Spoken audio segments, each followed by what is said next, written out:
Alright, today my friends, we're gonna be doing a Mazda Miata logo. A friend of mine, Dan, reached out and he's a big fan. I'm trying to convince him to actually learn how to jigsaw and I think I got him going, but anyways, this is how it's gonna look.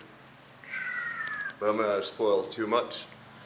So, and if you're seeing it and you're like, man, I don't have a projector though, just get one on Amazon, it's only 70 bucks. And I'm gonna do some tutorials on easy builds and stuff like that, how to get your math skills up, but for right now, let's go ahead and crank it up and get it cutting.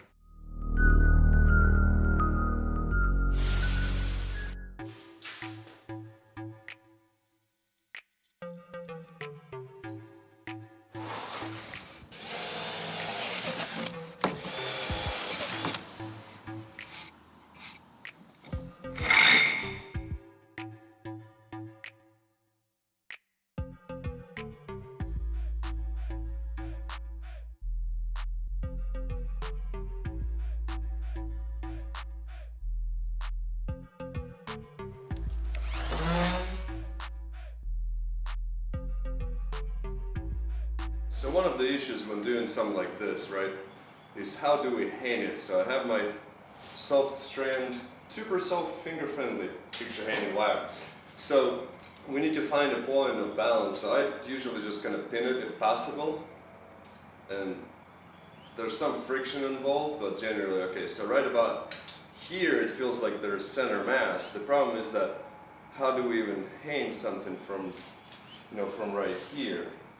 So what I'm going to try to do is actually put a D-ring right here. Nope, that's not going to work. I'm going to mess around with it and see kind of what works. And so usually I cut these little furniture sticky pads into small little squares and put it on each corner, but I'm going to try to run this D-ring right kind of through the middle, but it's going to hang real low. So what I'm going to do is for this speaker that I just got as a gift, I actually have some kind of sticky something or others that are quite a bit thicker.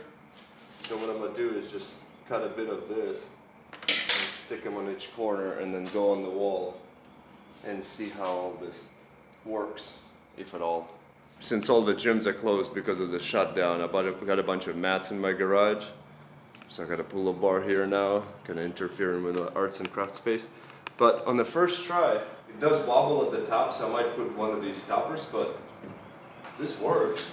It hangs pretty straight and it doesn't wobble anywhere. So I will go ahead and put just probably one stopper dead middle so it won't wobble as much. We're good. Time to paint it.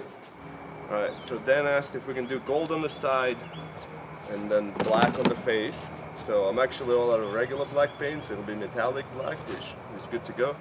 But the way to do the sides different color, we're going to spray mostly from the back, all the nooks and crannies, then slightly from the front, and then cover the front being perpendicular to it, so this way it doesn't overspray into the corners too much. It still will, but it'll be good enough.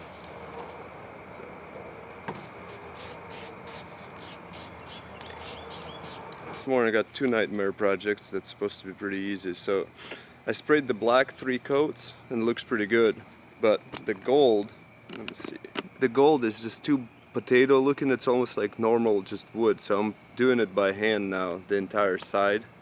So lesson from now, do the sides. If I was gonna do shadow, do only the shadow with black, do not do it in all like red, but do not do it in metallic because it just does not cover well enough.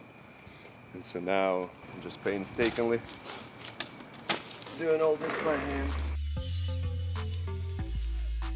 Nice and gold, and I wanted to show here, and I don't know if we'll pick it up, but you can see so on the right we got the regular spray gold, and then this is the gold that's brushed on, and so it's pretty obvious. So again, it's pretty sick. I wouldn't do it again, brushing all that sides by hand, but sometimes, the right thing has to be done. And so here we are again. Lovely.